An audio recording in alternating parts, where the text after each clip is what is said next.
Welcome back to another episode of Thursday Thoughts with me, Ryan Arioli. And on today's episode, we're going to be talking about healthcare, and we're going to be specifically talking about how that relates to women and women's healthcare. And joining me today is Vicky Ringer. And Vicky, if you want to introduce yourself, give a little background, the floor is yours. Terrific. Thanks, Ryan. It's always great to have a chance to speak to people that ordinarily I may not run across, or because of traveling or other obstacles, we may not get a chance to talk to. My name is Vicki Ringer, as Ryan said. I am the Director of Public Affairs for Planned Parenthood in South Carolina. And we're actually an affiliate of the national organization, Planned Parenthood. And we represent South Carolina, North Carolina, West Virginia, and part of Virginia. In South Carolina, we have two health centers, one in Charleston and one in Columbia. And although those may not be convenient for people in your district, they we do have patients that come from all 46 counties of the state to our health centers, and from out of state as well.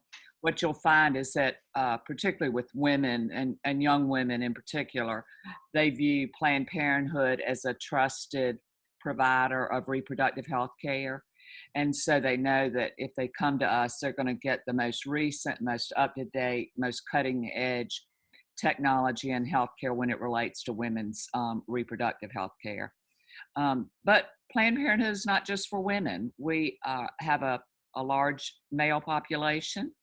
In fact, men are our fastest growing patient population. And so people will wonder, well, what do you have to do with men? Well, reproduction is a concern of both men and women. As we say, it does take two to tango. But men also have concerns about birth control and how to make sure that their partners don't become pregnant until they're ready to. We perform vasectomies. A urologist comes to our health center to perform vasectomies. That makes a lot of men uncomfortable, but it is outpatient surgery and it's a lot easier. Women would say it's a lot easier for men to have an outpatient procedure rather than women to go through what we know as having their tubes tied.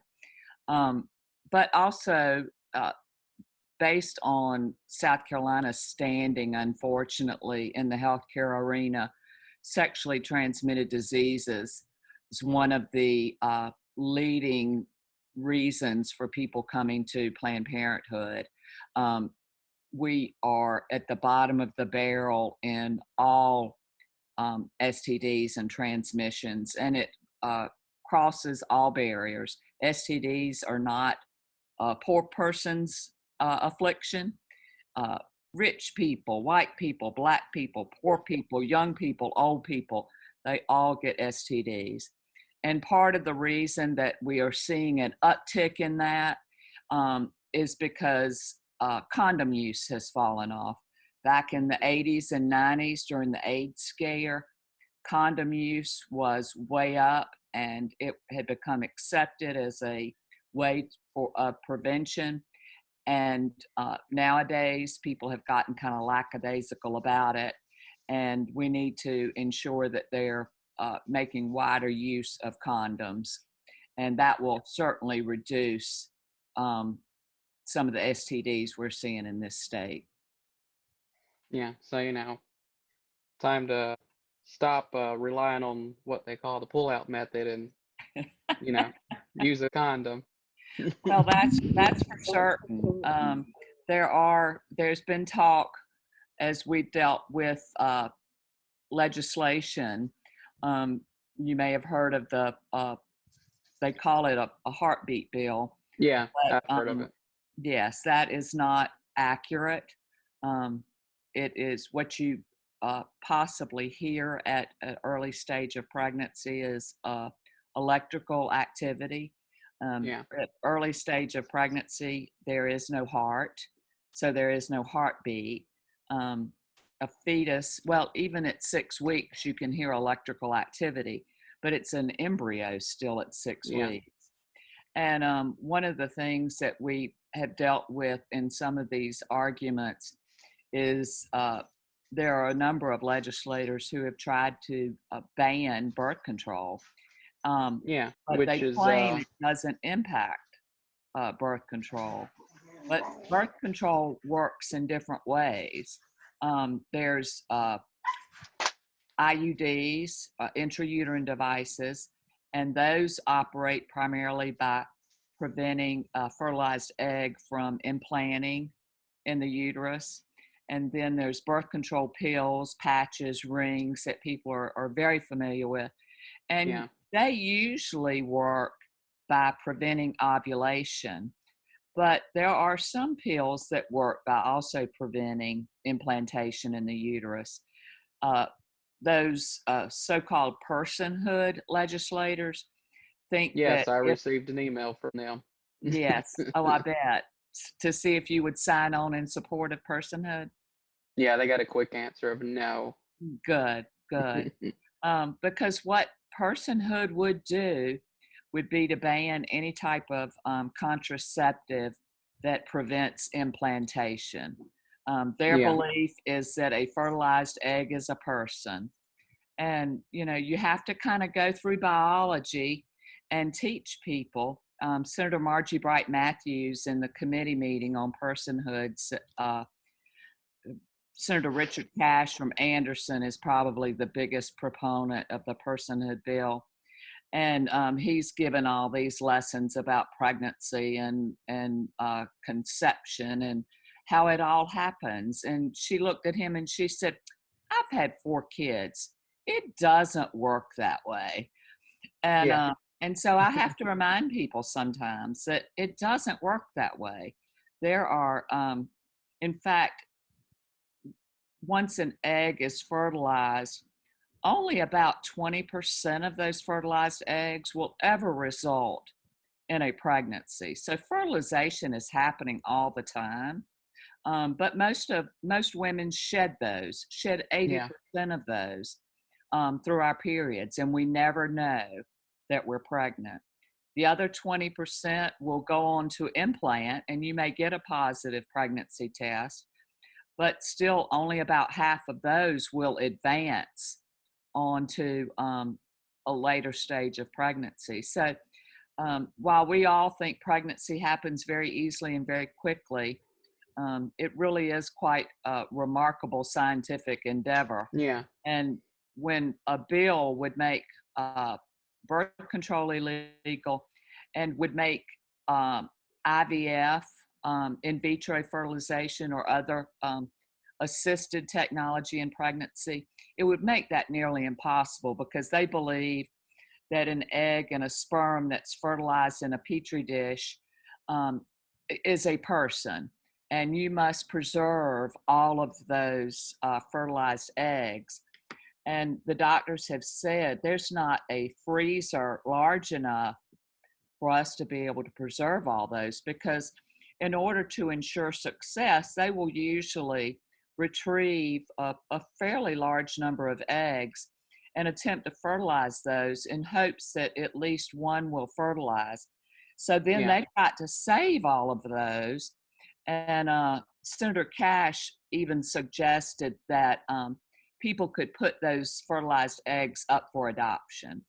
Like, I'm going to want someone to adopt my fertilized egg and implant it in a stranger and potentially have a future child roaming the earth that I don't know about. That just seems chaotic at best to me. yeah.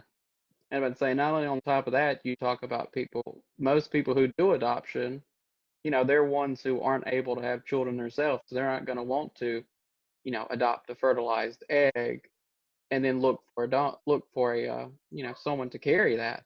Exactly, exactly. And anytime that you people are trying to have a family, trying to expand their family, and they need assistance to do so, and a law would prevent them from doing that, it's just hard to reconcile. Already, IVF is out of range for most people because of the cost. Yes. And the people that do it do so at great expense to them. And for them to put more restrictions on it will put it completely out of reach for everyone except the richest people in this state. And Yeah, that doesn't seem like that would be something anybody wants. yeah. I would say, being able to start a family should be a very achievable goal without having to, have serious money if you can't do it without assistance. Absolutely. We know in South Carolina that what we have found is that 60% of our patients that see us for an abortion are ones that already have a child at home. So they know the expense of raising a child. That kind of defies what I think a lot of people view as the false myth about who is Yeah, seeking an abortion. Um, they're not usually teenagers. They're not usually Black teenagers. They are usually white women in their mid 20s who already have one child. Um, she's in a committed relationship. She considers herself, so she's not a loose woman. She considers herself a woman of faith, and she's very committed to her family. So she knows what she's capable of, but raising children in this state is quite expensive. And as we yeah, often point out, it is, our legislators seem to be focused on the birth. And then beyond yeah. that, it's we don't care. So we're pro birth. We want you to have I that would say, baby. yeah. It's But definitely then, pro-birth legislation, but after that, if they need assistance through WIC or CHIP or, they go on and need Medicaid, that's when it becomes an issue because now they're just abusing the system. But, yes, the same people who are pro-life are also claim, they're very Christian people. But to me, being a Christian isn't just about making sure that the birth happens. It's about, it's taking care all the way through life from birth to death. absolutely. So, Yes. and, And we see that, yes, for yeah, sure. It's there's so much more involved in it. What people also don't understand is that there are different faiths and different beliefs when it comes to abortion. There are folks who like to twist scripture. Um, yeah, I'm an elder in my church. I've spent a great deal of time studying the Bible. I've been a person of faith all my life. And so for people to suggest that we're demons or evil or going to hell because of our belief in reproductive rights, whether that's birth control or abortion, is yeah, insulting to all of the people who are people of faith and believe that their Bible tells them something different. So I think we all would be better off um, keeping religion out of healthcare. oh yeah, I agree because it's so open to interpretation and everyone's going to take it differently. But when it comes to healthcare, that's not my decision to make. It's not your decision to make, and it's not the government's decision to make on what a person can do with their own body. Now, Absolutely. their whole argument is, well, now they're carrying another body, but on a biological standpoint, coming from a scientist, you can't really consider it a separate body if it's not viable outside. Exactly. And that's the law of the land is that abortion is legal until the point of viability. And viability is considered roughly around 24 to 26 weeks. And even then, it's a 50-50 chance that a baby delivered at that point can survive. Yeah, Um, it just really does take much longer. And you'll hear people say, well, I was born at 20 weeks. No, it's physically impossible. It's scientifically impossible. Has not ever happened. And people that say that, somebody got their math wrong yeah. because a 20-week-old fetus just cannot survive. But And, it, when it I really would say, is, in yeah, today's time, science isn't exactly what everyone uses anymore. For some reason, it's been thrown out the door. oh, it's a culture war for Oh sure. yeah. Yeah. We thought, 1973 was the Roe v. Wade decision. And at that time, though people will deny this and call me a liar for it, the Southern Baptist Convention lobbied for the legalization of abortion because they saw so many women dying from So yeah, illegal backroom yeah. abortions. You know, And legal. so they Yeah, campaigned for legalized abortion. and legalizing abortion. I mean, making abortions illegal don't stop it. All Precisely. you do is outlaw safe abortions. So now you're taking, if you consider that fetus alive, now you're taking both the mother and the fetus. You're exactly right. You're exactly right. And there are ways, certainly. Um, Planned Parenthood, abortion is just part of what we do. We existed for 50 years prior to Roe v. Wade, primarily as information education organization before birth control became legal. We would tell Yeah, women what they needed to do to avoid getting pregnant prior to legalization of birth control pills, because that only happened in the late 60s, early 70s. First, it was married couples can use birth control, yeah, but single people could not because that was sinful. yeah. Um, Because you so, you weren't doing anything to have a baby exactly. because you So weren't it's married. been in my lifetime that birth control became legal. So I think about my mom and how she managed that, and that's just a little difficult. Prior to birth control, childbirth and pregnancy was one of the leading causes of death in Yeah, women. And that's going up in South Carolina. I would say, yeah. As a Right? country, we're not Yes. leading the world in births. That's still dangerous here. Yes. Maternal mortality and infant mortality for women and babies in South Carolina is still incredibly high.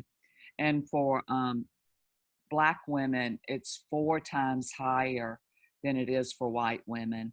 So, And of course, that can be attributed to the fact of just simple access to prenatal care and access to absolutely. health care in general. And, those who are not as lucky as the people who can afford it or have a job that provide them with health insurance, they're just out in the cold. And if they can't afford to go, they can't afford to go. You're exactly right. And we've got, we call them healthcare deserts in South Carolina. There are some counties that do not have an OBGYN. The place where I grew up in a small town in the PD, you'd have to travel an hour to get to the nearest hospital. There was no OBGYN in my county. There may be now, but certainly 30 minutes at least from where I grew up. And then there's women who are the working poor. They don't qualify for Medicaid, but they work at minimum wage jobs that do not provide health care. So they're kind of damned if they do and damned if they don't. Yeah. If they get pregnant, then the many lawmakers and policymakers would call them fleecing the system and takers. Um, if they try to avoid getting pregnant, um, they can't afford their birth control pills Yeah. because without insurance, those are roughly at best $25 to $50 a month for 1 pack of pills. If you're making minimum wage, you've got to work at least a full day to be able to afford that. And if you're raising a child, that's just Yeah. something you're going to let go. Yeah. And it doesn't take into account, cost of living that continues to increase no matter where you live.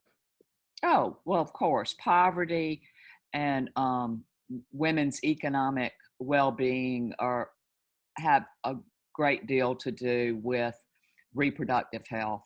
You can't Yeah. separate the two. Women who cannot afford to have children need access to reliable birth control, affordable birth control. And even then, the people say, well, don't they know how to avoid pregnancy? All birth control fails. There is Yeah. none that is foolproof.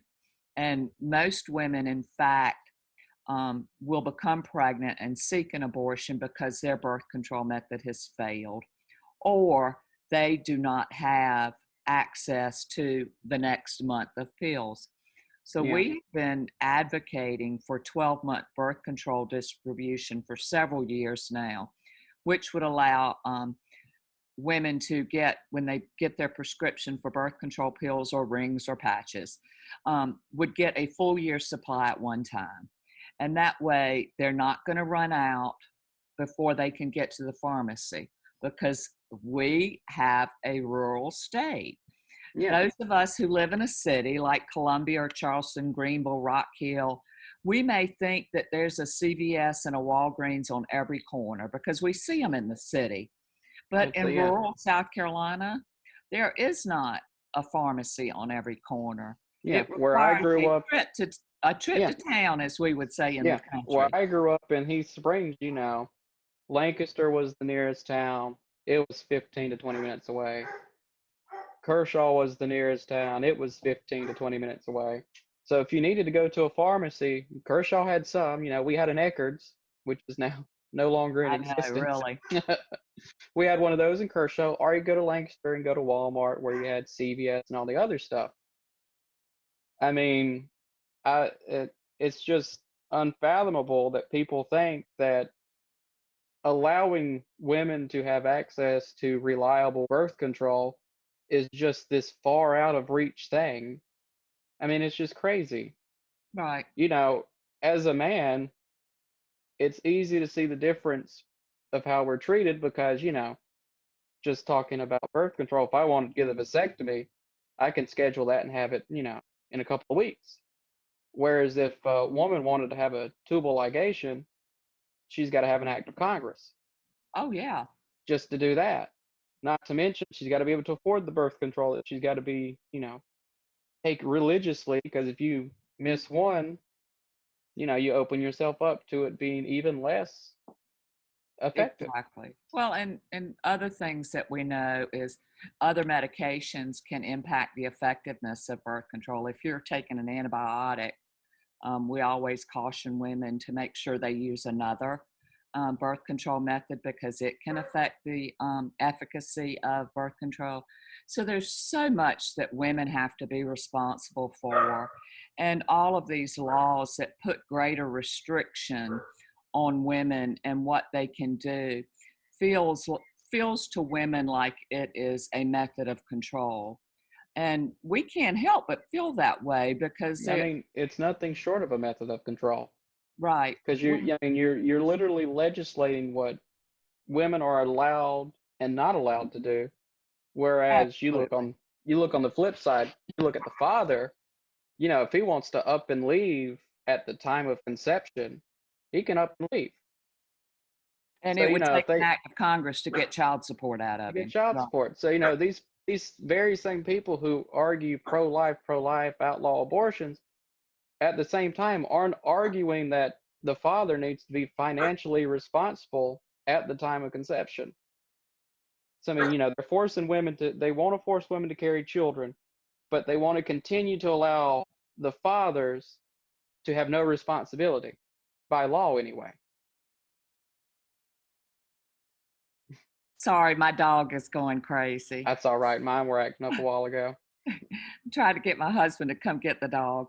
She's looking out the window, and if she ever sees anybody, she goes crazy. Well, we've talked about abortion, but what so many people don't realize is that that's just a minor part of what we Yeah, do that's just a little at bit of what you do. Planned Parenthood. And so I wanted to let people know, particularly during this time of COVID-19, is that we provide telehealth for birth control, for STDs, for something that plagues a lot of women is urinary tract infections. Yeah. You do not have to go to the doctor to get treatment for those things. Um, you make an appointment online with Planned Parenthood just like you normally would, and you can get a telehealth appointment and do it by video. And Planned Parenthood is what we call a safety net provider, meaning that you pay based on your ability to pay. So, in fact, most of our patients are the uninsured, the Yeah. working poor who don't qualify for Medicaid, but also don't have private insurance. And for them, it's based on their income. We'll set up payment plans for them. And just a matter of what they can afford to pay. And for some, that means they can't afford to pay anything. Yeah. But take care of your birth control needs. And oftentimes we have access to free birth control that we can provide, or at least make a referral to a free source of birth control. Yeah. I would say, yeah, it's very important that people, out there know that Planned Parenthood does so much more than what the media narrative is, which Oh, is, absolutely. Absolutely. There have been so many cases where we have discovered cancer in our patients and they didn't know it. The annual gynecological exams that we provide for women, testicular exams that we provide for men. Um, Men get breast cancer as well. So there's so much that we're able to provide for women. And though you will hear this often as a point of controversy, no, Planned Parenthood does not do mammograms. That's very specialized. But we are able to refer patients to get a no cost mammogram. You typically cannot just show up somewhere and get a free mammogram without a referral. And yeah. so we are able to do that. But we do the manual breast exams, and that is often the first step in needing additional treatment. But so, yeah, and education's the best thing that we can offer people is just making sure that they're educated, on the issues, educated on the services, basically counteracting the popular narrative that, is being that played right now, especially by the current administration, at least. Oh, absolutely. And it's interesting that you mentioned education because I had recently read an in depth study about abstinence education Oh, yeah, and that's what I was taught in high school. effectiveness of it. I didn't have any at all. I think in fifth grade, the girls were separated into one room and we watched a film about our periods, and the boys were sent to another room where I don't know if they watched sports videos or what, but that was the extent of really my health education in high school. But so South Carolina is not abstinence only, but it's preferred abstinence and it's Yeah, left to the school districts to decide. Some school districts do a great job with education, sex education, but most do not. And what we doctors have found through this medical studies is that students who have medically accurate, comprehensive sex education are less likely to become pregnant than those who got abstinence only. So, yeah. what we need to let people know is that armed with the right information, kids will often make better choices. But Exactly. the myths that they hear about sex, even in this day of widely available information on the internet, Mhm. we do what we call peer to peer education, where we train high school students about medically accurate sex information that they can then share with their peers. Because most kids find out about sex from other kids. Yeah. That's not always best, but it's just fact. And so they will have classes in our office, and I'll go in the day after a class and see the flip charts on the walls, and they talk about things that they know or they think they know about sex, and it is always baffling what they've heard. And I think Yeah. probably the most common one is that you can't get pregnant the first time you have sex. And of course, Oh, nothing yeah. could be farther from the truth. That can certainly happen. But those are the kind of things that kids have a false information about. And if we teach them more, they behave more responsibly. The more they know, the better they behave. I would say, yeah, we know it happens. We've all been in high school. It Yeah, happens. So it's better off to let them know of these safe ways then just assume that if I tell them not to, they won't. Because I mean, Exactly. that doesn't. I mean, it doesn't work. I think it's crazy how parents don't want their children to learn about sex and learn safe ways to do it because it only results in practicing unsafe sex. It Heartache. results in teen pregnancies. I mean, it's better off to have them better educated because they're doing it no matter what parents want to believe, children are doing, that's what they're doing. Because, Yes. Well, and there's an increase when your kid's health is on the line. That's also another thing to be concerned about. Um, I think you can always advise your children that you'd prefer that them not yeah, participate in sexual activities before they're ready. But as we know, it happens. But there are things that can happen to children through um, unsafe or unprotected sex that can have huge impacts on their lives and their health, not only causing or becoming pregnant, but syphilis is on the rise in this state, gonorrhea. Um, yeah, South Carolina leads the nation in new HIV cases. While certainly AIDS is not a death sentence anymore, it yeah, still has a profound impact on a person's life. yeah. It's It still a will social require, stigma. and it will require treatment the rest of their lives.